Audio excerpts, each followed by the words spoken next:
Welcome to the Where Do Gays Retire podcast, where we help you in the LGBTQ plus community find a safe and affordable retirement place. Join Mark Goldstein as he interviews others who live in gay-friendly places around the globe. Learn about the climate, cost of living, healthcare, crime and safety, and more. Now, here's your host, Mark Goldstein.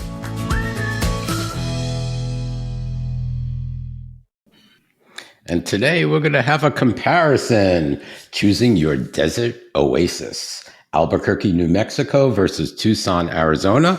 We got a great show in store for you today, folks. We have our special guests, Pam Myers and Jeff Schucart, and we'll tell you about each of them. So we'll start off with Pam.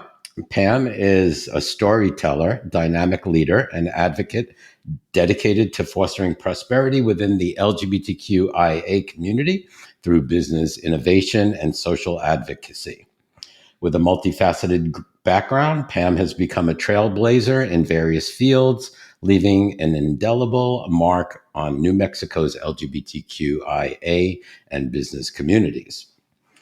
She is the CEO of Go Social, Pam Myers Social Media. Pam is the forefront of digital marketing and podcasting solutions for business owners and organizations. A visionary approach has empowered countless ventures to harness the potential of social media, unlocking new avenues for growth and engagement, and is a driving force behind her clients' success, leveraging the power of connectivity to elevate their brand through digital marketing and podcasting. Pam is also the managing partner of Two Flower Productions, a podcasting company that produces Lip Service. It's a podcast of our coming out stories, which I was on, so you can go listen to that one. And also Lip Service Media, 3Q, New Mexico's business podcast. Previously, the executive director of the New Mexico Out Business Alliance, currently board advisor for the Way Out Film Fest, board advisor of the Albuquerque Community Foundation Pride Circle, supporting the LGBTQIA community through philanthropy. Woo, that's a lot. Sounds fancy. That was a big one. Yeah, it does sound fancy, but you are fancy. Oh, well, thank you, Mark. It's a pleasure and an honor to be here. Thank you. And we have Jeff Schucart. We'll tell you a little bit about Jeff. From personal interest to profession, he relocated to Tucson, Arizona with his husband during the summer of 2014. I know what you're thinking. You moved during the summer? Oh my God, it's so hot in the summer. He did, and he never looked back. They both grew up in Southeast Pennsylvania and had a timeline in mind to pick up and move, even though they knew no one in Tucson. Jeff always has a personal interest in real estate, and after retiring in 2016, he obtained his realtor license and joined Long Realty, the largest brokerage in Southern Arizona and part of the Berkshire Hathaway network. I must add, the best realtor in Tucson. Thank you. His background, he spent 30 years with VF Corporation, which was entirely in human resources. He has an undergrad degree in fine arts and a master's in business administration from state and private universities in Pennsylvania. His husband, Bob, and Jeff found Tucson to be an amazing city with wonderful people, diverse, a university town. Love university towns.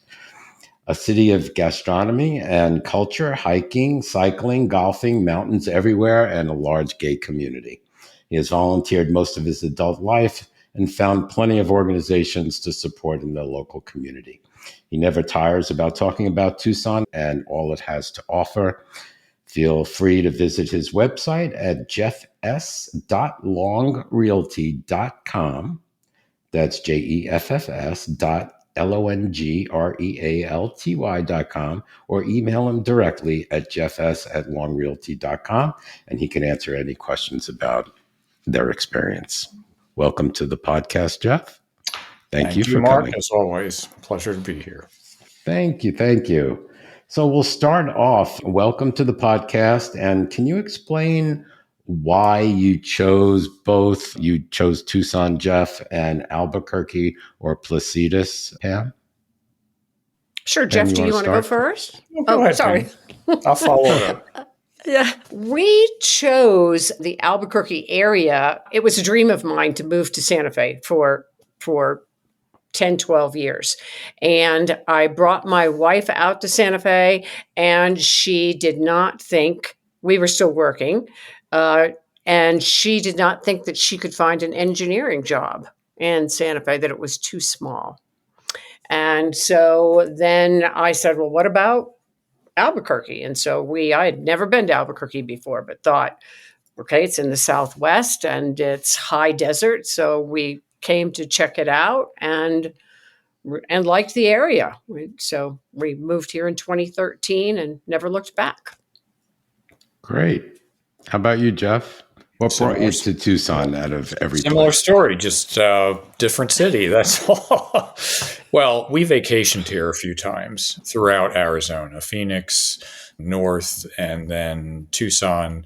And we just, honestly, we took a chance. And what we really loved about Tucson is the size of the city, which is about 1 million residents, with the suburbs and some separately incorporated towns. But we loved, you've been on the East, Mark, so it's so different living in the West in terms of how much you can see, and it's open space, and just and true for you too there, Pam.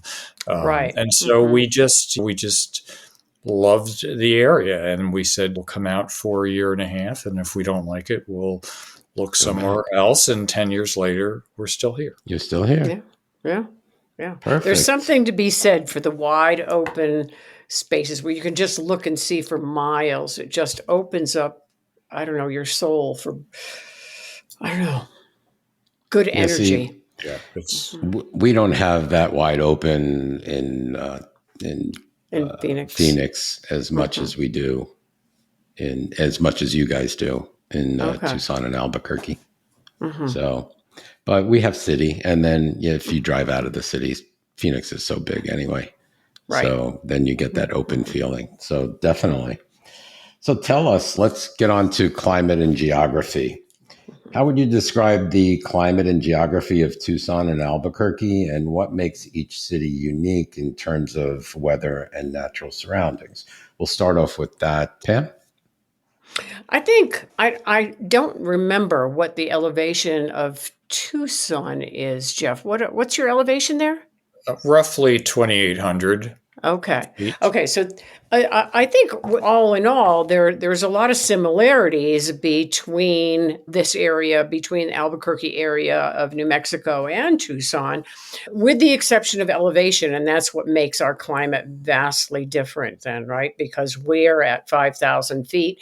We're technically in Placitas, which is a small little rural suburb. So we're at 57 feet. And so you feel the weather very, very differently. And that's, I think, what we love about it, because you can get days in the wintertime where you can go out, and if the sun is shining, you can be out in a t-shirt because of you're so much closer to the sun. And it Do you doesn't. get nosebleeds? You know what? When you first move here, if you move from, like, we moved here from the Dallas area, yeah, it took weeks Takes to get time, right? It does, right? It takes weeks for your body to adjust to the dryness. Do you get dizzy, or I don't. I mean, I've had some people be because of bothered the elevation? by You have to drink water and hydrate. You do. You have to stay hydrated. Yep, it's an important thing, because again, and just like Tucson, it's so dry, right? If you're perspiring, you don't always know it because you're dry, right? Exactly. Except for when we're out in 110 to 120 degrees. Well, yeah. Or you get into a hot car, and then it takes, yeah. But we're very lucky with that here, because the weather is really ideal. I mean, our summers are mild, and our winters are pretty mild, and we cool off at night. So it's really very lovely. I remember being in Albuquerque, Santa Fe, in October, and I was freezing. Yeah. Oh, yeah. Right. And that's even higher elevation. Right, they're at 7,500 feet. Yeah, so they're generally anywhere from 8 to 15 degrees cooler than we are, Wow. and yet they're only 40 minutes away. Yeah, it's a big difference. How about Mm-hmm. you in Tucson, Mr. Jeff? Well, so Bob and I live in Oro Valley, which is, when I referred to 2,800 feet, that's where we are. Tucson is just a little bit less, probably a couple hundred feet, maybe 25, 2,600. So obviously it still gets hot here in the summer, very warm. And Mark, you and I know we've had the conversation about Phoenix. So Tucson's in the summer 5, 7 degrees cooler than the Phoenix Valley. And so we all probably have 300 plus days of sunshine every year, which is why we love it here.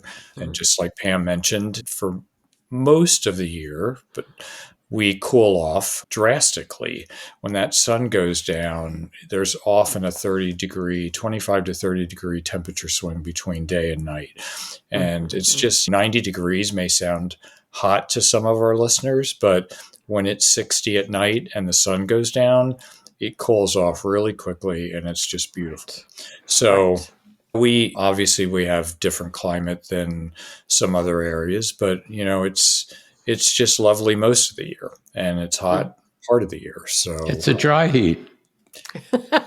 well, listen to who's talking about dry. Right. I love when somebody tells me that. It is dry relatively heat. speaking, right? It is.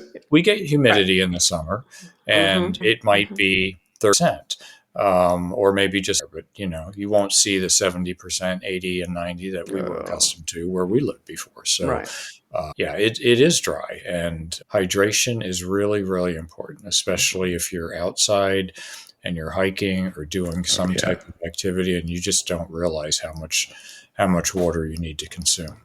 We're like all desert rats here. Yeah. Right. Yeah. That's and so funny. we do laugh at when people say It's dry heat. it's dry heat, but it's amazing what the humidity, how it impacts. Oh yeah, the heat, 6% right? I mean, humidity. It does impact. And let's take it for example. Today we're recording this on October 29th. Yesterday in Phoenix, if I'm not mistaken, was in the 90s for the high. Today, I don't think we reached 73, I think, just before when I was out. And it was chilly. I had my sweatshirt on this morning, taking the dogs out at 5:30 in the morning. And even after that, at around 10, I had my sweatshirt on, and I just took it off now. Aren't you retired, Mark? I am. Yeah. Why do you get up at 5:30? The dogs. Because of the heat. Yes, The dogs. got it.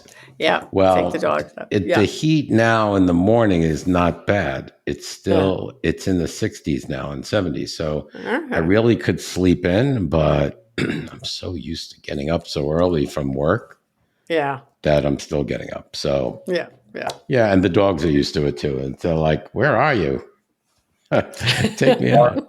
Mark, I'll add one thing, and we rely on monsoons in the summer for our moisture. And when we talk about humidity and the dew points, we have to have those numbers go up significantly in the summer, because that's what generates the energy for the monsoons. And without those dew points, we wouldn't have the opportunity for monsoons. So we always hope we get those rains in the summer, because it's dry so much of the rest of the year. We didn't get too many this year here in Phoenix. We have more like monsoons instead of monsoons. So I don't know how it is. I know you have a drought too, Pam, right? Yeah. Well, we're like 10 plus years in the making here but it seemed like we had a fair amount. I don't remember the numbers that we've had of monsoons this summer, but it seemed like it was a fair amount. So hopefully that will put us in a better position. And we already have snow in Santa Fe Ski Mountain. That's great. Rain here is an event. Like people get excited. It's like, oh my God, it's raining. And I'm from New York originally, and then Florida, where it rains every day. And people are like celebrating rain. And I'm like, oh, okay. And it's true. It's Right. true because it Mhm. doesn't rain here. So getting into the next question, how has climate change impacted each city? Are you seeing any more extreme weather patterns, extreme heat, droughts, or storms occurring now? And have your respective cities done anything to mitigate climate change? You want me to Pam? start with Pam? that one, Mhm. or Jeff, do you want to go first? Oh, go ahead, Pam. I think it seems like we've not seen a lot of extremes as much as it's been, I would say, erratic. Like we had a much warmer October than Mhm. normal. And now it's just starting to get, but we've not seen any great extremes here. The city is doing a lot. Like they were just awarded a grant to be able to put things into place to like like time limits and a shop Mhm. local program and increasing the EV charging stations to encourage people to buy more electric vehicles and that kind Mhm. of thing. So I wouldn't say we've seen any I don't think we've seen any big extremes. I mean, our summer was pretty mild, but the city is working to get prepared. That's great. Jeff. Well, Tucson is somewhat immune to extreme weather events, unlike the rest of the country. I think we could all agree that these, whether it's tornadoes or hurricanes, I mean, they're just becoming more violent and more extreme. We're pretty immune Mhm. to those patterns because we are ringed by mountains. And so Mm. there's very little or history of extreme weather here. I mean, we can get severe monsoons during the summer that result in a lot of damage, but those are microbursts. Traditionally, a regular Mhm. monsoon isn't going to have that kind of damage. But I think that to answer your question specifically, our extreme is just, I think, in the length of time that we're having these hot days. Yeah. And I mean, we're not quite as warm as Phoenix, but it just seemed that, especially these last two summers, Mhm. that the number of hot days was longer than other years. And even now, as Pam said, we've had days in the 90s in the last couple of weeks, and we keep saying, and we were teased with a couple of cooler days in the Yes. midst of all that, but then it just came back. So I would say Mhm. it's lasted longer than in previous years. So I think here, and without being critical of other areas, but I'll just make a comparison. Like if you go to California, you're going to see a lot of natural grass there. If you go to Phoenix, you're going to see more than we have here in Tucson. I mean, we really don't have a lot of natural grass because we don't want to water it. And we shouldn't. I mean, we have Right. golf courses, but probably a fraction of the number of courses in Phoenix and other areas. So the focus on xeriscaping and on types of plants and just using the minimal amount of water to provide nutrition. And but even that, I would say we're losing cactus and agaves in the summer that we Mm. probably were not accustomed to losing in other years because they're not getting watered unless we get rains, and if we don't get rains, they too can Yes. die. So We're experiencing that too, probably even more than anyone else here in Phoenix because we've had how many days? I can't even keep track anymore. 110 days over, or is it 110 degrees? We had an extraordinary amount of days over like 100 and 110 degrees. And it seemed like, and it was, the summer lasted 6 months out of the Mm. year.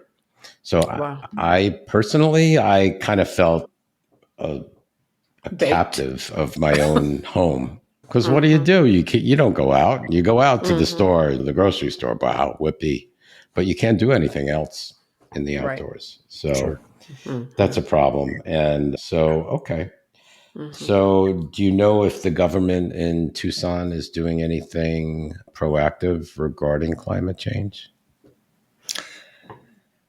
I really don't know that answer, Mark. But if you remember the biosphere, where that was, I guess, built in the 80s, I think.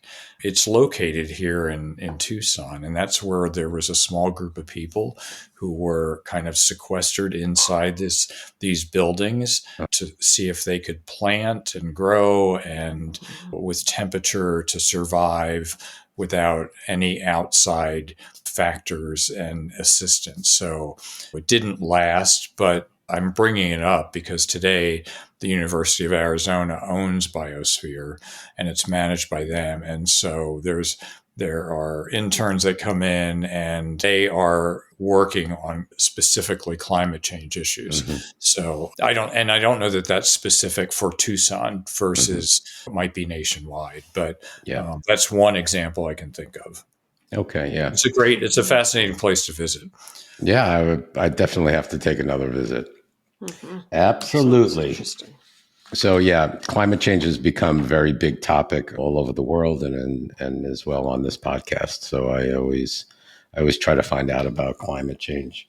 How about the water Yeah. supply? Are we like Mm-hmm. what's going on with the water supply in both of those cities? Pam, you want to tell us a little bit about Albuquerque and New Mexico's Yeah. water supply? I mean, the water is always a constant concern, right? When you're living in a climate like we have, we rely on monsoon, but mostly even snowfall Hmm. on the mountains to provide water. We have a lot of acacias here for the farm, so it's ditches, so they have this whole irrigation system that comes off of the Rio Grande, and then people have acacias that run all through neighborhoods and farmland to water. And I know that they are concerned about the longevity of that if we don't get snowfall is not enough. And it felt like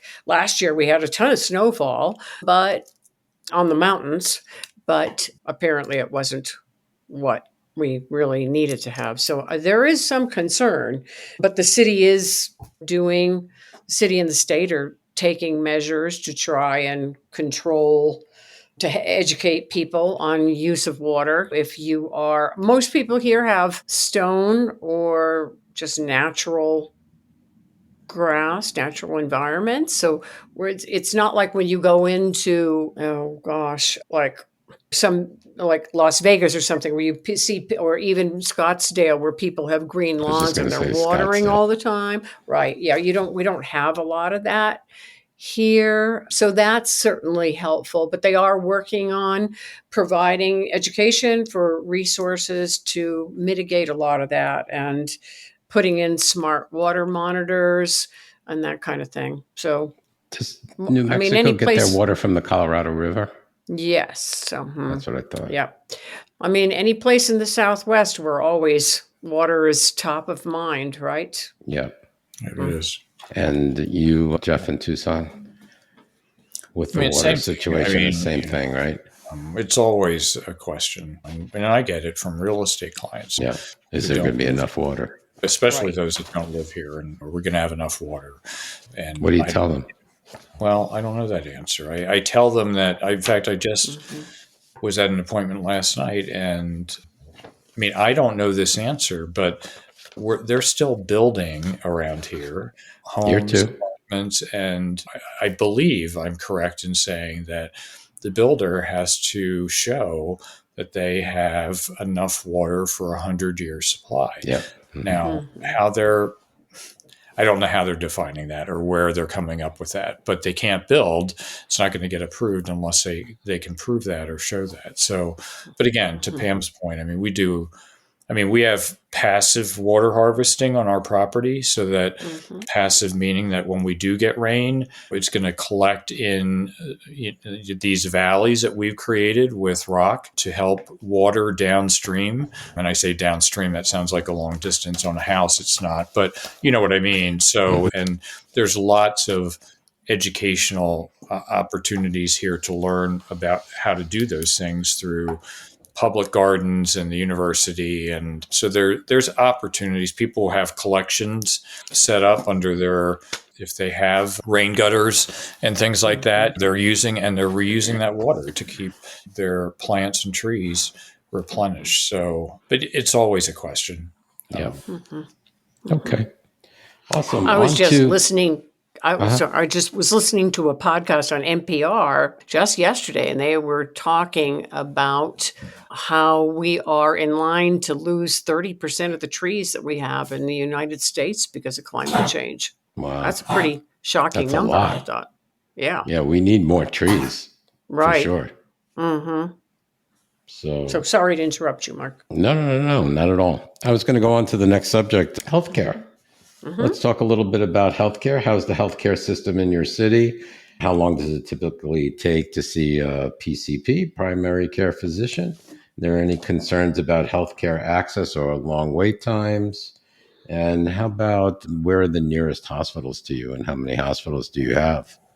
So we'll start off with Pam. Tell us a little bit about the healthcare system. And We've got 4 major healthcare systems here. We have Presbyterian, Loveless, UNM Health, and then San Juan Regional.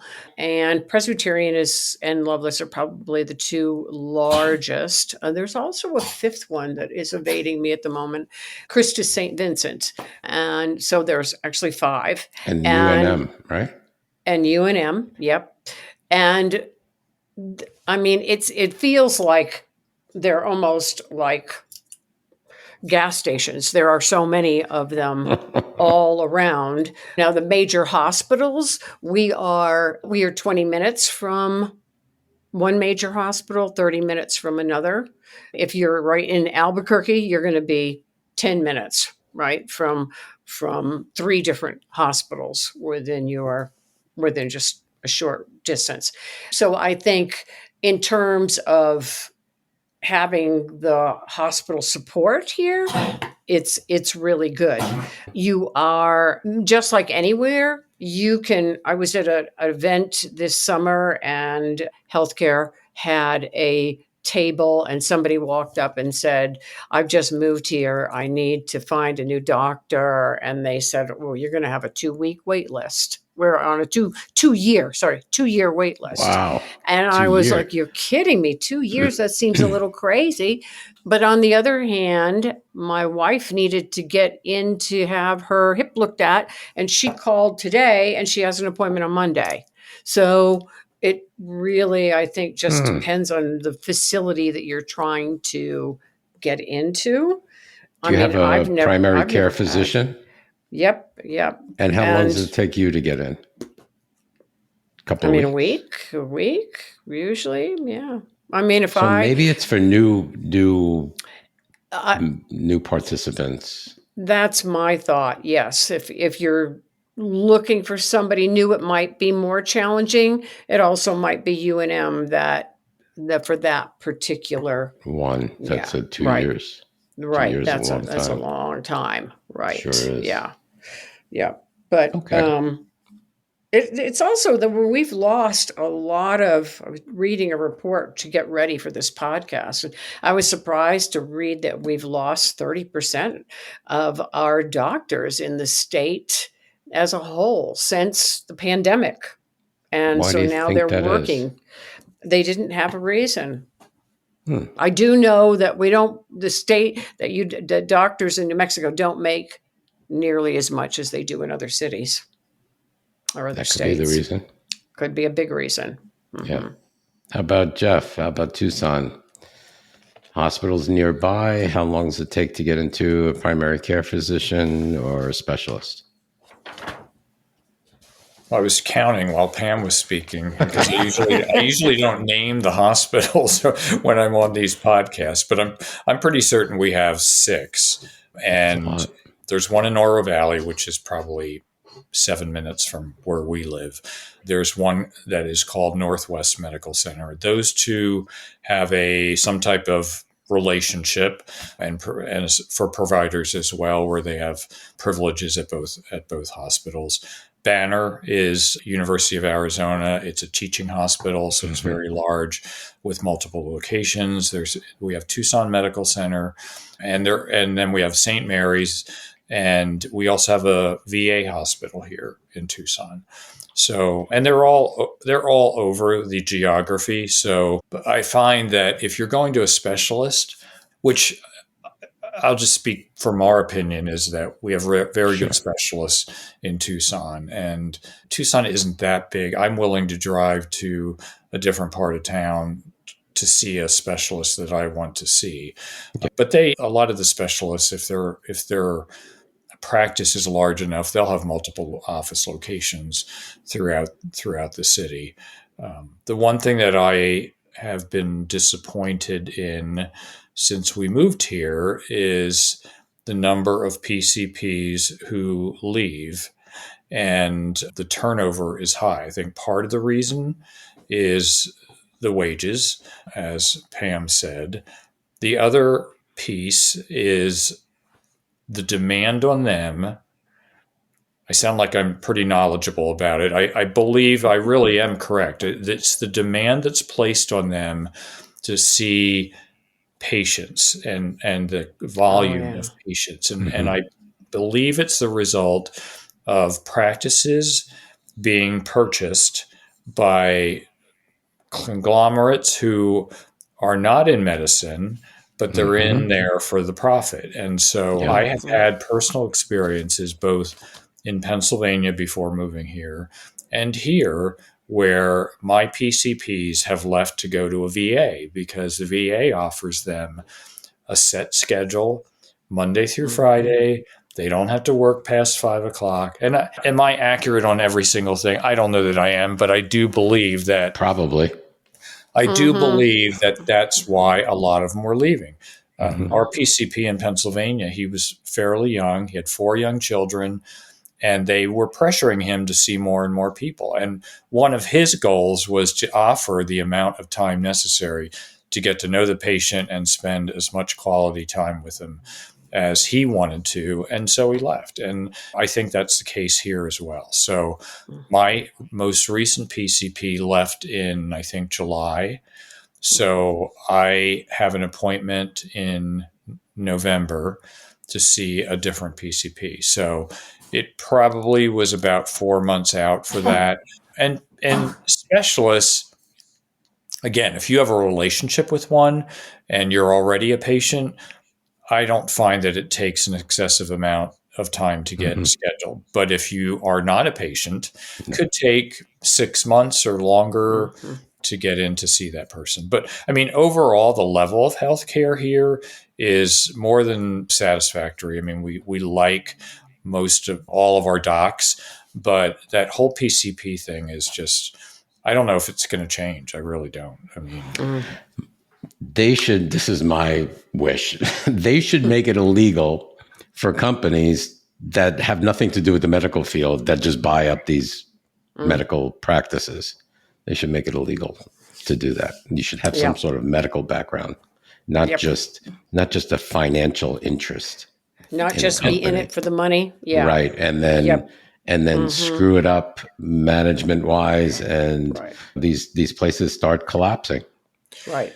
And another outcome of that, not always, but is that sometimes, depending on who owns it, the practice, you don't get to speak to someone locally. They're somewhere else, and you know what I mean by somewhere else. So so that part can be frustrating, but I do. We're quite happy with the access here, and a lot of our docs. So. Okay, that seems like the overall consensus as far as Phoenix and Albuquerque, both are satisfied with the healthcare that each city provides. Mm-hmm. Okay. Same thing, just throwing in a little Phoenix. Same thing. I think Phoenix has a good healthcare system as well, just in case anybody is interested. Wondering. Yeah. So, okay. Cost of living, very important. So, what's the cost of living like in Tucson and Albuquerque? And specifically, can you compare the median price of a 2 to 3 bedroom single family home and a 2 to 3 bedroom rental to the national average? We'll start that question off with Jeff, since he has experience in his realty. There you go, Jeff. No pressure. Well, yeah, I should have looked at the list of questions, Mark. So 2 to I'm 3 not sure bedroom I single know. family I'm home. really not sure I know The all average. the rentals, but I know they're going up. I know they're still building a lot. And I know that there have been companies who have purchased a lot of the apartment complexes here, and kind of gutting the units, charging more money, and in a lot of cases, so much that the residents that are in there had to move because they couldn't afford it any longer. So they're creating these upscale apartment complexes, and then they own so many of them that their market share is huge. But they're still building because we need those units. But I think it's probably generally, if you're in an apartment complex with some amenities, it's probably pretty difficult to find something under $1,000 a month. Oh, yeah, I would think. For a one bedroom. That's my best guess. Housing prices, just like almost everywhere, have gone up during and since COVID. So, and they haven't really backed off here. And I won't talk that much about real estate to answer the question. But I mean, our average price is probably around $340,000 for that 2 bedroom, 2 bath, somewhere in that range. And again, it just depends on what part of town that you live. But that's probably the average or maybe median price for That sounds pretty reasonable. Well, I think it is. I mean, our cost of living here is pretty reasonable for people to live here. I mean, generally speaking. So. What about property taxes, Jeff? Sorry, Mark. Yeah, good one. Did you pay her to ask that question? I put it a little bit on the side. Well, we've talked about this offline, and because Mark, you can add to the conversation about Phoenix, but our property taxes. I mean, if you ask someone who moved here from a different space, Californian is going to tell you that it's extremely reasonable. Right. So I'll answer it specifically and say there's always an assessed value of a home, and so. The calculation is, and I'll give you an example. If a house has an assessed value of $350,000, the property taxes will be roughly 10 to 15% of that. So that means $3,500 to potentially $4,500 of property taxes on a $350,000 property. So that's going to be significantly higher than Phoenix, but that's our average here in Tucson. Now, again, it's all relative. It depends on where you've come from and what you're used to, but that's the calculation, kind of black and white. I've been looking at property taxes because whenever I examine a place, is this a good place for retirement? I always want to know what the property tax is because that's a big thing. So, it could be bigger than your mortgage payment. Let's say I have a 1,700 square foot condo. I pay approximately, I think it's $2,800 per year, which is very reasonable. And everywhere else I look, I'm like, oh, property tax is $8,000 on a similar type square footage. California is up in the 8,000s, and there's other places on the East Coast, Philadelphia, $8,600. You know, how about in New Mexico? the Albuquerque area. We're lower than both of you, I think. Well, the median, first of all, to go back from the beginning, the median 2-bedroom home here is about 270. I mean 370, sorry, 370 on average, right? Okay. And of course, to Jeff's point, it depends on the neighborhood that you're in, it depends on the area and that kind of thing. And the average 2-bedroom apartment is $1,350 a month. That's pretty reasonable. Our house is, in terms of property taxes, our house is 2,000 square feet. We are on a couple of acres and we pay $2,300 a year for property taxes. It's pretty low. That's really good. Yeah. We do have a state income tax, but it's nominal. I don't know the percentage, but it's pretty small. Not a big deal. I imagine we should, well, I'm speaking of us, we should be grateful that the assessed value is now not what we would sell the house for. Right.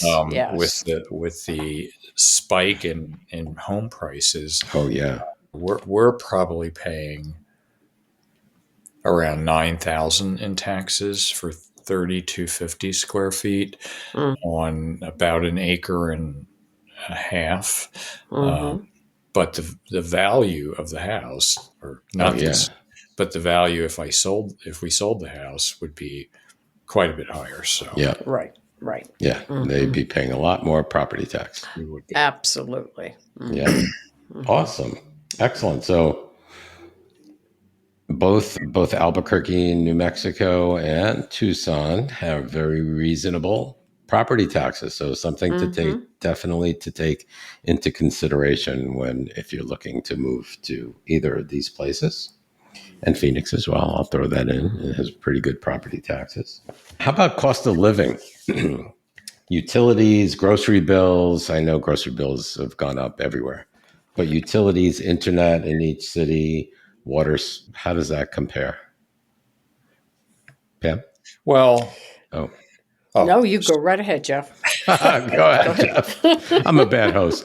No, you're good. It's all good. I mean, I think the costs are pretty reasonable here. I mean, I was just speaking to a neighbor who was selling her house, and I asked her, I said, "Why are your water bills so high?"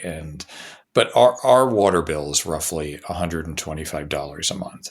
Now we're pretty disciplined about knowing that weekends the rates are lower. So if we're going to do laundry, we're going to do it on the weekend. Look at you. You're so good. Well, it does help. And we all have irrigation systems. So you have to be really vigilant about making sure you don't have leaks.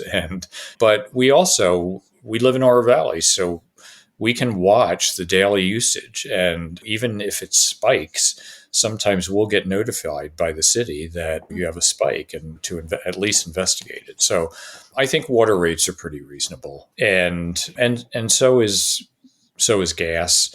The electric, I mean, more and more people are having solar installed on their roofs. And of course that substantially can drop your price. And I don't want to go into the whole solar decision-making process, but certainly if you have it, you're likely to spend a lot less on electric. Our electric bill this summer, June is our warmest month. I think we were at about $420. But again, it's all relative. I mean, some people come in from living somewhere else and they'll say, "Oh my gosh, that's so cheap." It's not cheap. It is right. It's relative. So I think from a cost of living standpoint and compared to other areas of the country, I think most of our expenses are pretty reasonable. Okay. How about you, Pam? I hope sharing those specific examples of us helps the listeners. At least you have to kind of measure how big's the house and what's the temperature. Of course. Definitely appreciate it. Just for an example, I'll add in Phoenix. So our electric bills at the high, I think, are close to 300. for 1,700 square foot during the summer. And not all the time. It's in the twos. But in the winters, then we don't put on the air conditioning Sure. or the heat. We don't very rarely have heat on. And so during the winter months and the fall, we could have $70 bills. Yeah. Mm-hmm. Are you on one floor, Mark, or two? One. Yeah. Okay. Yeah. I don't do stairs anymore. How about you, Pam? What's cost of living like? It's pretty similar to what both of you have just described. The average electric bill is about $150 to $170 a month, and solar is very, very popular here. So it really depends on the size of your house and how many stories you have and the construction. Is it adobe or is it not adobe, which makes adobe or straw bale are very efficient and very popular here. Like our house is again 2,000 square feet. We don't ever pop 150 a month in electric and AC and electric pretty in the good. summer. It's very, very good. Yeah, I mean, and you get like we have a friend that lives in Santa Fe, and they just last year added an AC to their condo because they've never had to have it before. Right. They Because used to it have swamp stays coolers cooler. or nothing. Yes, right, or nothing. Yep. The water bills, if you are in the city, they're going to average just the same, like Jeff said, on average of 100, 125 a month. We are out in Placitas. We're on a private well, so we're $75 a year. So yeah, so that's just to pay for the electricity to keep the well going. So it's just, again, it's all relative Yeah. in that And our respect. water is included in our HOA because we're in an apartment building in a condo. So that's all Right. included. Water, sewer is included. And What about can I what- ask a question? Mhm. How about trash and recycling? How big is your city on trash and recycling? I think that's an interesting. You didn't have it in Phoenix? there. Yeah. Hmm. There, I believe, I mean, we do. So we live in all right. So our condo has both trash. We have like chutes that we throw the trash down, and then we have to walk out the recycles. So as far as I understand, I mean, we recycle everything that we should, but then I understand and I read these articles. I don't know how true they are, but they don't recycle what they're supposed to recycle. Yeah. And I feel like we're doing that for nothing. But I still Mm-hmm. do my job and recycle. But I think that's a universal problem everywhere. yeah, We don't really know, but exactly what they're putting in the recycle and what they're putting in the garbage. Right. The mm-hmm. same thing here. I mean, Hmm. Mm-hmm. for us, it's an unknown. We hear the same stories about, yes, we're recycling what we should be. We have the separate cans, but stories about, well, they don't really keep all that stuff separate when they take it away. So Yeah, I'm like, yeah, what do they do with it? They just trash it. Mm-hmm. Yeah, well, okay. All right. So let's talk a little bit about the LGBTQ community in each city. So, Jeff, you want to start off? Can you describe how the LGBTQ community is in your city? Is a vibrant community? Are there any gay bars, restaurants, and a LGBTQ community center in your city? sure, I'm happy to, because we do have a vibrant community in Tucson. It's a very gay friendly city, and we love being here. And there. I'll talk about communities because that question always comes up too, and I often see that question raised by people considering moving, Mark, and they're asking it on your site about neighborhoods and so forth. And Tucson does not have a specific neighborhood, and I'll just use it as a comparison to like Wilton Manors in Fort Like a Lauderdale. gayborhood. Yeah. They don't have So a gayborhood. we we for the most part, we don't have it. We're all over the city. And even where we live, I mean, we kind of felt like when we moved to Oro Valley 10 years ago that we were kind of on the outskirts of the city. And yet I'm doing my part as a realtor to infuse this area with more gays from around the country. And it's true, but I mean, I joke about Hey, that. you But make community. That's what I do. yeah, I want to make right. where Right. you go, they'll follow. right. Right. So, I mean, I think I believe it's pretty easy for people who want to meet other people of the same orientation to do that here. We are not a city of gay bars. I mean, there are probably two, but there's lots of activities. There's an LGBTQ plus Chamber of Commerce. There are events throughout the months. I mean, there's a monthly event. There are individuals who have taken it upon themselves to have to organize a weekly happy hour that moves around to different places. I still have it on my to-do list to do the same thing geographically in a different area than downtown, because of the fact that we have more people up here in Oro Valley and Marana and that northwest corridor who I think would enjoy it. So there are individuals who have soirees and they have people over for dinner. There were meetup groups, and that's how we met people 10 years ago that we're still close friends with. There were LGBTQ meetup groups. And Yeah. so if you want to meet people, there's lots of opportunity to do that here. And I know you have a lot of bars in Phoenix. You have a huge population compared to We us. do. And I don't know if that's the quantity. I always like to say I attribute it to the fact that there's all this social media and ways to meet people now that when we grew up, we didn't have those opportunities. So you either went to a bar or some other place. But so I think we have a very receptive group of people that live in Tucson. It's very liberal. It's very blue.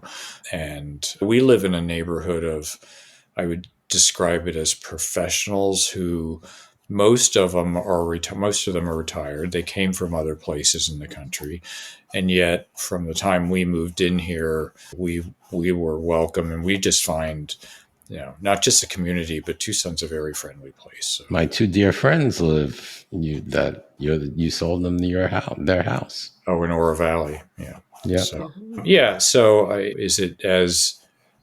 It just depends on what people want, right? I mean, you're going to Palm Springs for 3 months. You know what Palm Springs is like, and people like that inclusiveness because it's just filled with gays, right? But I'll just add one thing and then I'll let Pam talk. But Bob and I we like diversity in our lives, so we love being in a community where, yes, we have some other gay couples in our neighborhood, but we like having diverse group of friends and always have. And so, yeah. And then there are other people who just, they just want to hang out with the gays. Yeah. And I can see both sides to that. So to that too. It's our choice, but anyway, Right. You're on, Absolutely. Pam, you're on. We are similar, Jeff, in that we do not have a gayborhood either, like some cities do. People are all spread out. But we do have an absolutely fabulous queer community in Albuquerque and Santa Fe, and really throughout all of New Mexico in Las Cruces. I mean, we're all just a couple of hours apart from each other, and yet every area has super vibrant queer community. We do want to say, on paper, we are the safest state in the country in terms of protections for our LGBTQIA plus community. Thankfully, to Equality New Mexico and the ACLU, who have worked diligently for all of that. There are so many things you couldn't possibly do them all. Like we just finished up with our 10-day Way Out West Film Festival that takes place every October and is packed with fabulous queer films and brings people from all over to attend. It's the state's main largest queer film festival. We have, of course, Equality New Mexico. We have HRA Santa Fe Pride.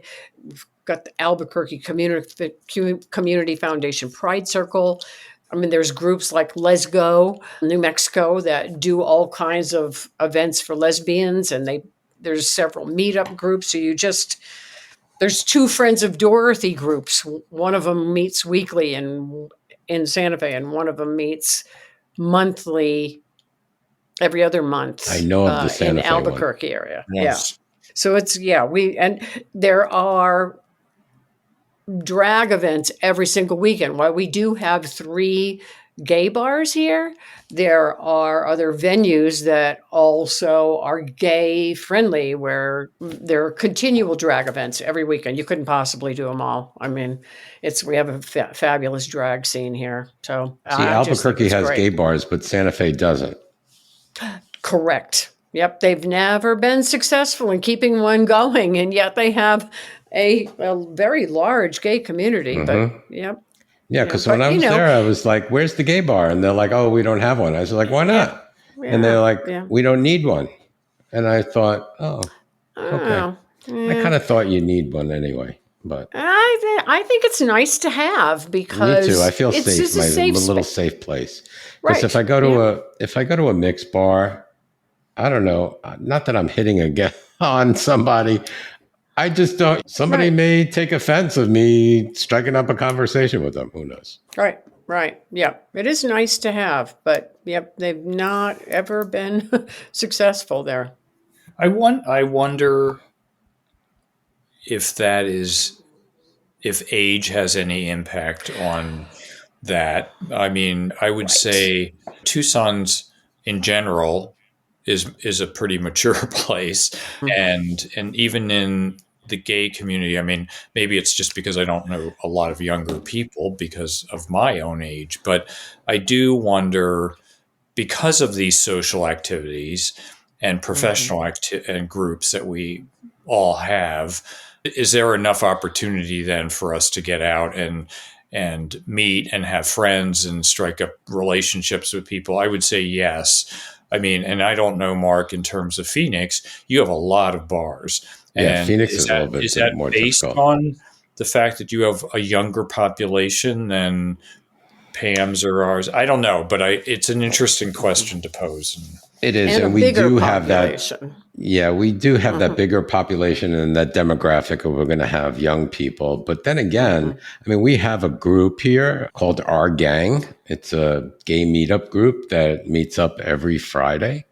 And I'll give that kudos to Lauren, who leads that, and he's there almost every weekend, every Friday night, and they go from bar to bar to bar to bar, and there are quite a few bars.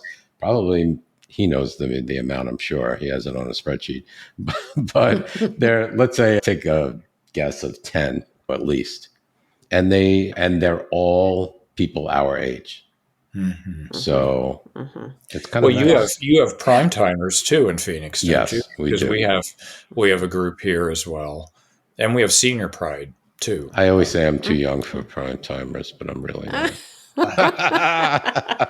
I'm not yet. I won't say. Nobody's going to talk about that. Nobody's going to talk. No. I'm glad that you did bring that up, Jeff, because you're right.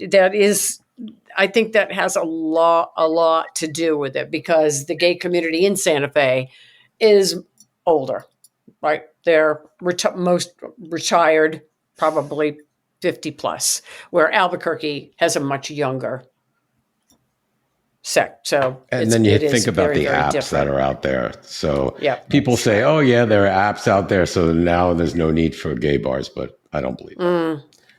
I think there's still a need. How about Pride? Both cities have Pride festivals, Pride parades. Yeah. Okay. So each place ours has is in October because of the heat. Yes, and we just had ours. So ours should be in October because it still could be warm in June. Too hot. Yeah, that's right, Mark. You had a full head of hair. I did. Imagine. Oh, wait. Wait.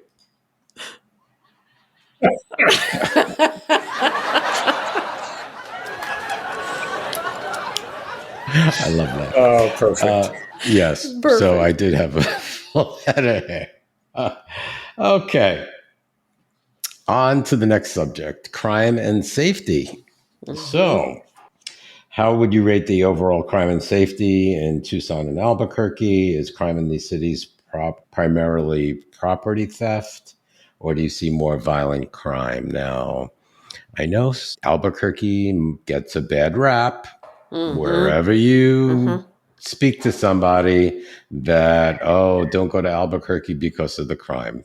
But I know that there is like petty thefts, car thefts, stuff like that, pickpockets, maybe the house break-ins. But tell us a little bit about the crime and shut my mouth up and let you speak.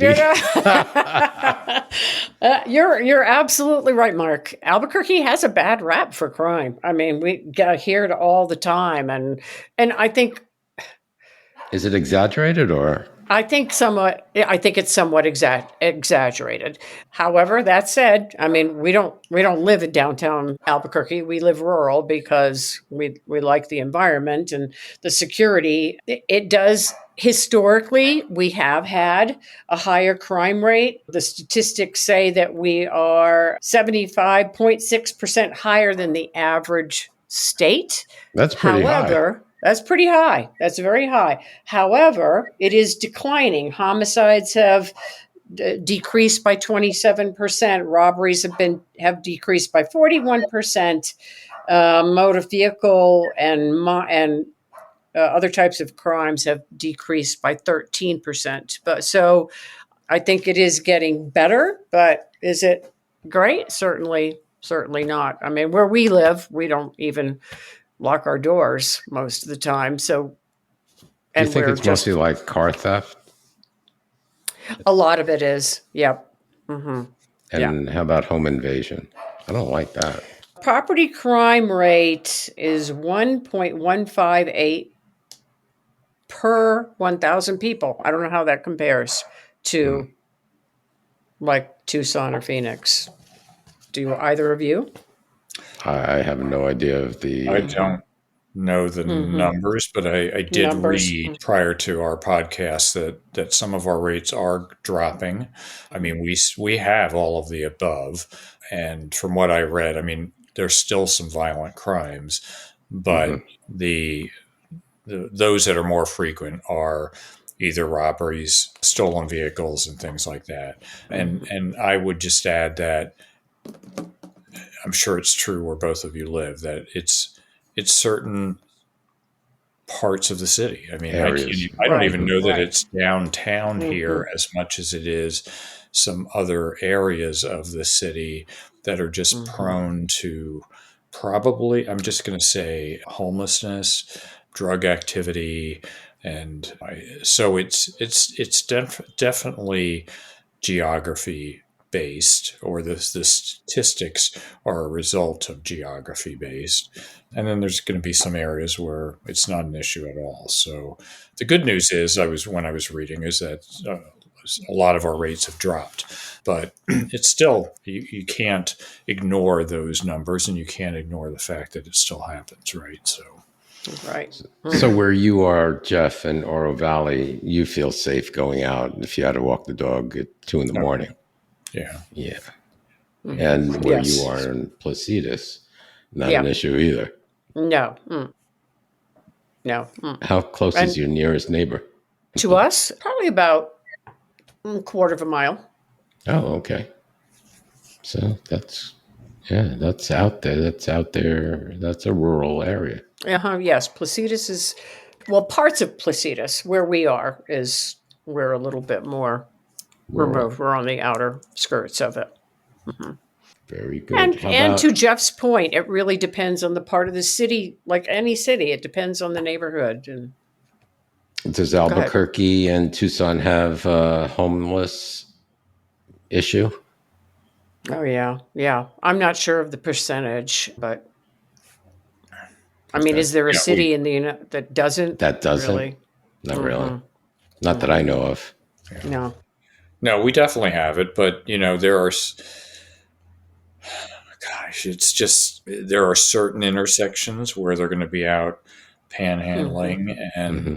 but there's so many organizations, including the city of Tucson, that are Helping. trying to address that topic in the best way possible to get these people off the street. I mean, and many of whom probably don't want to be off the street, Hmm. but yeah, I mean, but again, we've vacationed in some cities where the sidewalks are just filled with Covered. tents. Yep. I mean, Hmm. we don't Hmm. see that here. And they have places where they establish their territory, if you will, but Yeah. some of that isn't even visible from as you drive by. But it's quite shocking when you go to, I won't even mention city names, but when you go to cities and you see Oh, yeah. in I've been there. downtown, the sidewalks are just filled with People. Yeah. In fact, Hmm. I was walking down a street in one of these cities, and there were so many tents along the street. We had to go into the area. It was under a highway just to get by. Wow. So Hmm. yeah, Hmm. it's so, and Albuquerque, I'm sure, has its issues as well, but in certain areas of probably of the downtown. Am I right? Yes, just in certain areas, some are worse than others. But yeah, there are just sections. But they are working. There are a couple of organizations, just like Tucson, that Albuquerque is working on, that they are working on making hotels into apartments to get people off the streets, particularly in the winter, Hmm. right? Because it gets cold here for a couple of months at night. So they are working on it. I mean, is Yeah, it ideal? No. yeah, here too, and I kind of feel bad in the summer. It's like 120 degrees, and you see these Mm-hmm. people just laying out there. So, Mm-hmm. Mm-hmm. all right. Transportation and walkability, or is there walkability?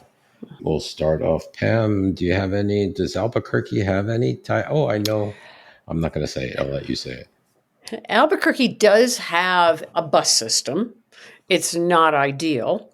Could definitely use improvement. I would say it's not really there are areas that are walkable. The downtown, like you near UNM, But downtown, yes, downtown near UNM, downtown by Old Town, Central Ave. off of Central, right? Yep. All of that is certainly all walkable, all by the university. Yeah, definitely walkable. But you get outside of that area and you need a car. Yeah. Hmm. How about you do have another mode of transportation, don't you? I was there a few years ago and they were building it.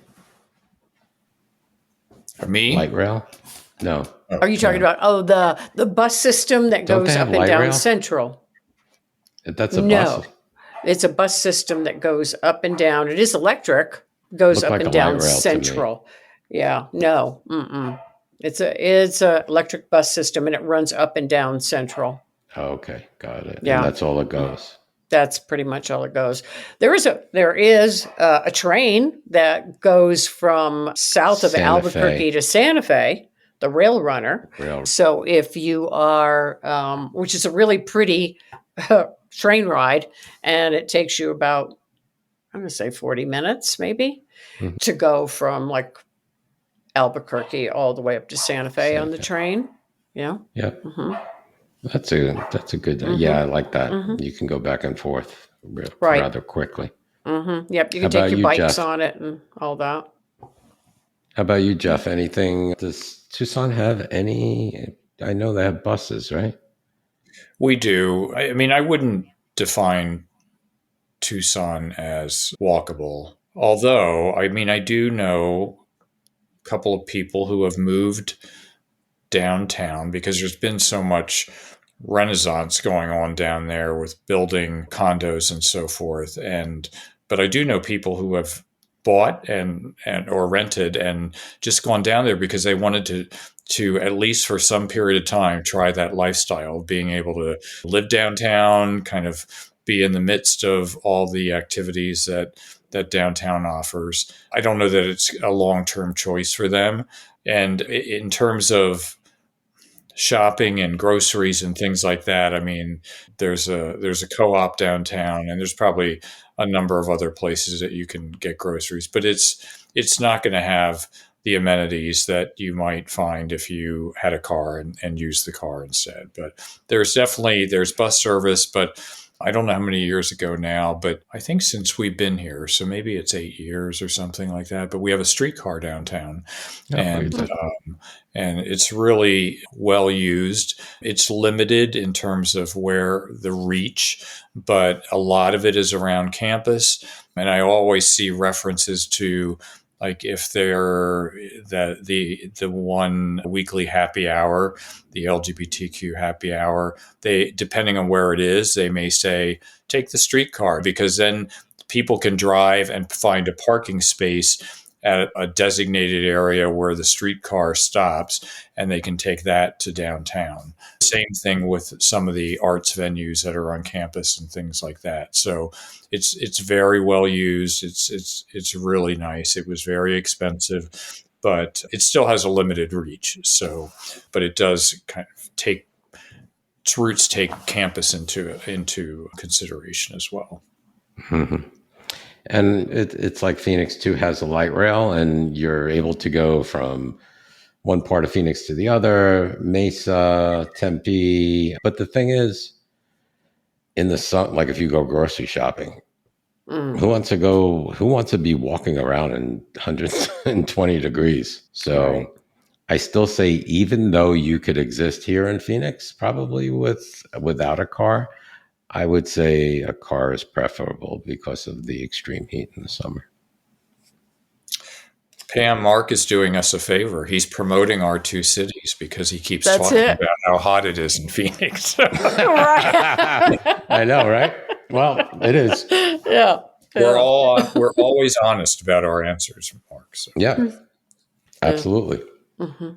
So, okay, let's talk a little bit about arts and culture in each city. So, Pam, start us off. Any museums or live theater? What's going on in Albuquerque to keep us Uh, interested? yeah, I think Albuquerque has a vibrant arts and culture scene. We have tons of museums, the Explora Center, the Native American Cultural Center, the Pueblo Cultural Center, the National Hispanic Cultural Center. We've got so many, and they're all great. Really, they're all great, and we've got a bunch of, like, the Chemo Theater is pretty large, the Lensic, which is actually in Santa Fe, the Hispanic Cultural Center, a large venue. We have, and there, as well as smaller theaters. So I think we're certainly not lacking for culture Mhm. and things to do. And there's a big focus, obviously, on Native American heritage, on Native Mhm. American art, Southwest art, that kind of thing. Certainly, it's a big jewelry capital with the Native Americans directly selling their items either downtown in Old Town or on the square in Santa Fe. So I think it's very vibrant. Do you There's have like a community theater, like off Broadway type there theater, is, live theater? yes. Yep, there are several of them. I'm going to say like 3 or 4 Okay, of them. Mhm. very good. So Yeah. I wouldn't miss my arts and culture if I moved to Albuquerque. I don't think you'd miss, no. I think you'd find it challenging to make choices on what you wanted to do and what you couldn't do Okay, because of, good. yeah, all the opportunities. How about Tucson? Same thing. I mean, it depends what you want, but you can find it here. I mean, there's independent local theater groups. Theater. There's Broadway in Tucson that comes to a venue on campus. It's what's great also, but just having the university here, because they have two of their own museums in addition to the Tucson Museum of Art. There's a Center for Creative Photography that has rotating shows. Gosh, Pam wrote her list, and I didn't write my list. We have a gay men's chorus that does numerous performances throughout the year. It's called the Loft Theater. They do festivals during the year, and then they have a lot of indie films. There's never a shortage of activities going on here in terms of the arts. Galleries. I wouldn't be bored. Not at all. Yeah. Absolutely not. I wish we had more dine-in movie theaters here. That's one thing that I do. I think we have miss. one of them, but That's it? Really?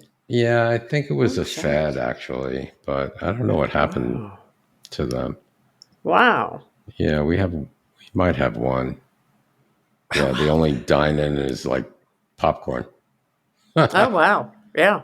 We were so spoiled living in Dallas to have 9 of them within 15 minutes. Yeah. Wow, that's pretty good. So I do miss that. Yeah, I haven't. You know what? Movies. I haven't really gotten to a movie lately. No. I just stream them.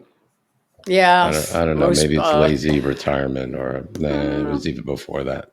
So no, I think it's kind of a trend of. I think it's become a big thing, right? Movie theaters are all hurting a little bit because people do tend to stream. We do the same thing. I mean, I like the sound and everything else, but I don't know. I tend to. It's a secret. It's past 5 p.m. and I'm in a dark theater. I'm like totally by like 5'10". Well, funny. Mark, you're retired now. You can go to the matinee. Yes. I go to Jeff, I've been going to matinees for like 10 years already.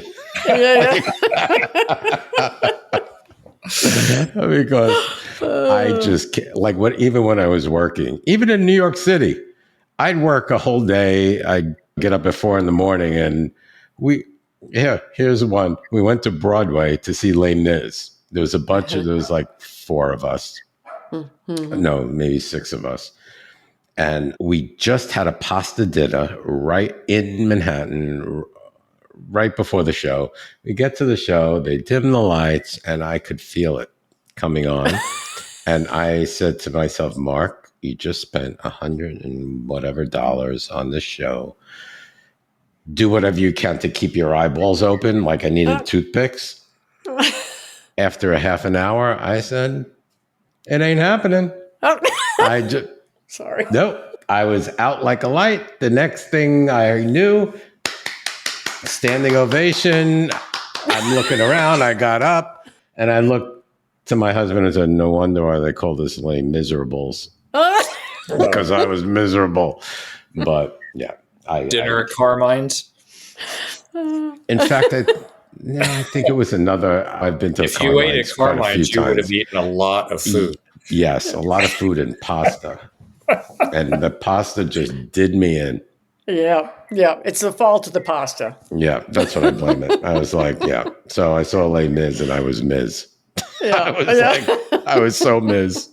So anyway, that's that. So good arts and culture, vibrant arts and culture communities in both Tucson and in Albuquerque. Okay, how about my favorite subject, food and dining?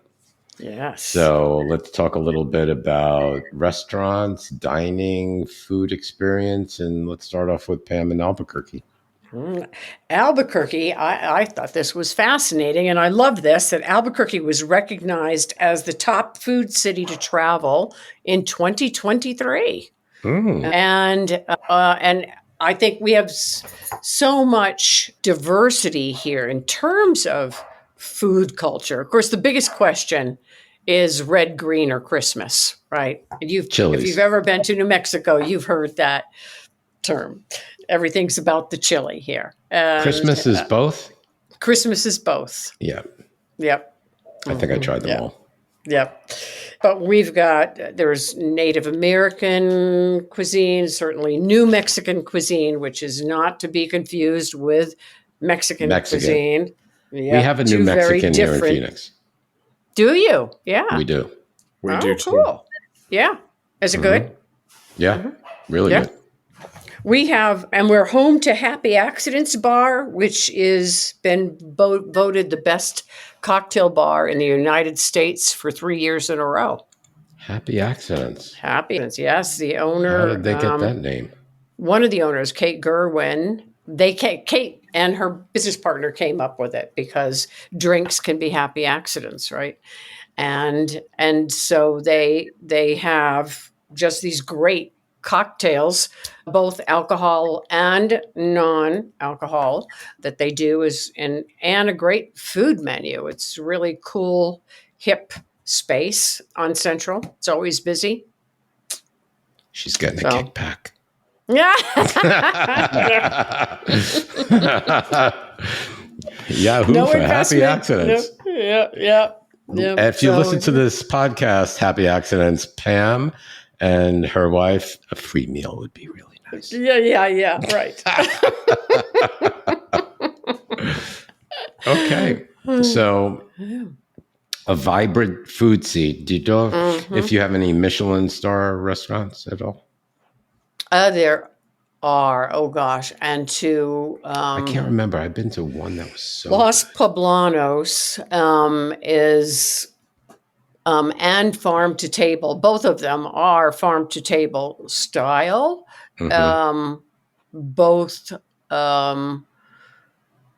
local and excellent. Just really excellent in terms of quality of food and service. Good. It's my favorite subject is food. That's why I'll never lose any weight. Los Poblanos is also known as the Lavender Farm. Another secret. Yes. Jeff is a really good cook. And when I come to Tucson, I'm looking for a meal. So, Jeff, how's the food scene in Tucson besides your kitchen?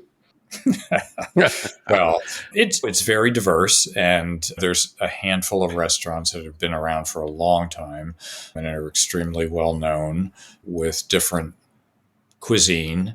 The El Charro has a bunch of locations, but they're downtown, and they've been around for a long time, often known as one of the top Mexican restaurants in the country. Tucson, I don't know when this happened, but they have been identified by UNESCO as a city of gastronomy. Wow. Yeah. So, and we have a lot of ethnic restaurants, which we love: Vietnamese, Thai, Korean, Japanese, and the list goes on.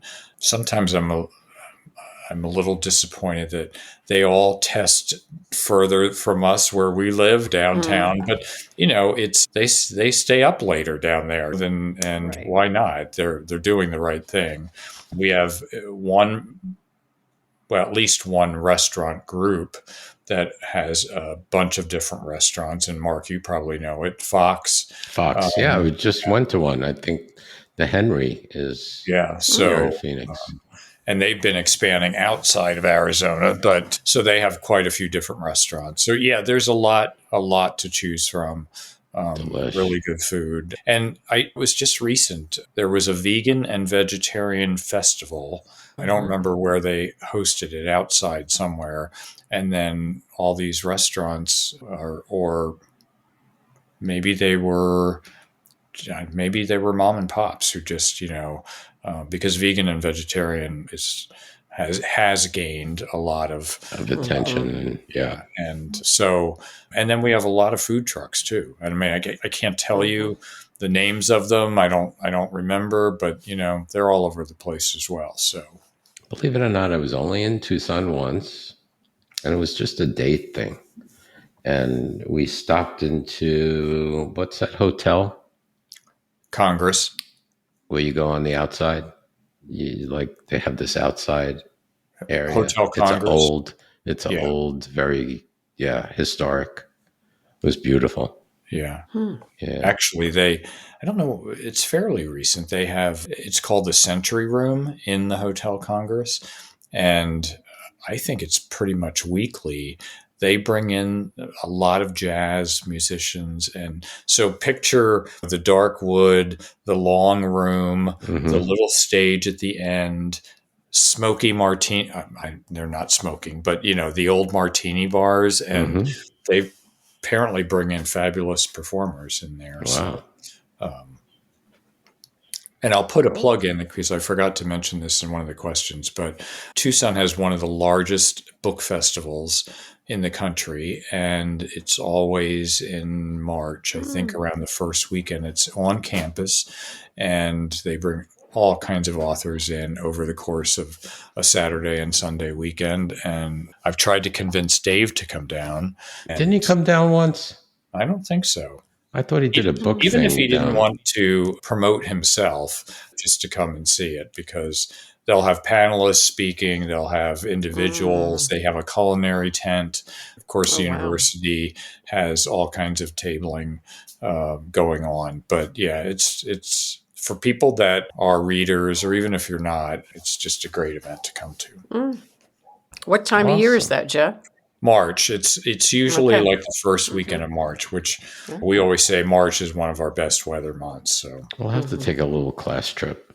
Yeah. Yeah. Get Sounds us all. fun. We'll have to do meetups.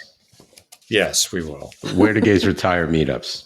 Okay. There you Good go. idea. Yeah. In fact, this might be on the agenda. So I might be doing some Zooms in the future, and that's how I really started off with. So people that move to different places that really don't know community or haven't built the community or don't know anybody, I'm thinking of just like picking a city, saying, okay, anybody and posting an event, anybody that lives in this city, Mm-hmm.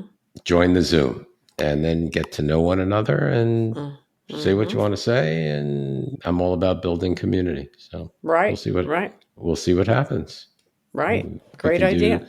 these class trip meetups all over the world. Wouldn't that be fun? It would Wouldn't be that fun. be fun? Mm-hmm. Yeah. All right. So dining is great there in both Mm-hmm. places. Love it. In wrapping up, what would you say to our listeners considering moving to Tucson or Albuquerque? And what's your best advice for retirees deciding between these two cities? This is a good one. Whoa. Whoa. That's tough. Pam, let's That's start with tough. you. Put the pressure Well, on you. I'm going to say, I mean, between the cost of living, the culture, the climate, I think Albuquerque is just an ideal location where just we get hot and cold, but the periods are so short. The weather here is really so ideal. It's just hard to walk away from. And then the cost of living. I mean, I think hands down, I would say this area of New Mexico is just quite beautiful Hmm. and welcoming And affordable. and affordable. And Mhm. blue. And blue. Yes. That's it. Yes. And very blue. We hope to keep it that way. Yes. All right. Perfect. And Jeff, Tucson, what would you say to our listeners considering moving to Tucson? Well, I would say ask questions. These podcasts provide lots of information. We moved here 10 years ago, didn't know anyone, didn't know what questions to ask. We just moved. And fortunately for us, it worked out really well. We had no regrets, have no regrets yet. And we love living here. The people are very friendly. We have great weather most of the year. It's still sunny the months that it's hot, and you know what? There is really something to say about waking up to sun and kind of Oh, we take it for granted, and We but do. it We just have over. makes a big difference in our lives. But there's so much to do here, whether it's outdoor activities, hiking, mm-hmm. cycling. And if you want to ski, Mount Lemon is at about 8,500 feet. And as long as they get snow, and they get it a lot, there's a ski slope up there. The food's great. The people are nice. We have a large community. Yes, we're blue. And one thing we really didn't talk about, Mark, is the climate in Arizona is so varied that we both live in cities that can get hot, but there's so many places close by in Arizona, like Flagstaff or Prescott, or further north. And then if you want to go a little bit further, you can go to New Mexico and you can go to California. We're 5 hours from San Diego. And so us too. there's so many other places to go if you want to just get away for a weekend. So that's the beauty of living here. Reach out to Pam, reach out to me, and we'll answer your questions. And absolutely. Or reach out to me and I'll get you to the right person. Connected, right. Yeah. So thank you both again for taking the time, being so informative, and just I enjoyed this immensely podcast. And you bring a lot of information and great stuff to the gay community, to the LGBTQ community. And thank you so much. Well, Mark, thank you for putting all this. Yes, Mark, you deserve all the credit, because I'm sure if your listeners don't know, you've been doing this on your own time at all different time zones, and you're still doing it and expanding. We met through Zoom. Yes, we did. We talked about Tucson. And so you've expanded the palette. And if people that are listening don't know, Mark has invested a ton of time to bring you these podcasts and information. So he deserves the credit. Thank you. I appreciate that very much. It's a lot of work, and kudos. Clap, Mark. Oh. Yeah. Oh, let's try.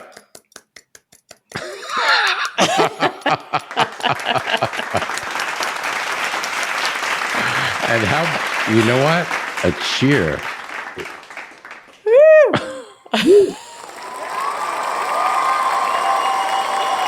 Love it. This is the best podcast here. It won't stop. All right. So thank you. Thank you. And thank you. Thank you, Jeff. Thank you, Mark. Thank you both. It's been a pleasure and an honor to be on here with both of you. Thank you very much. And we'll talk soon on the next one. All right. Okay. Thanks. Thank you for listening to the Where Do Gays Retire podcast.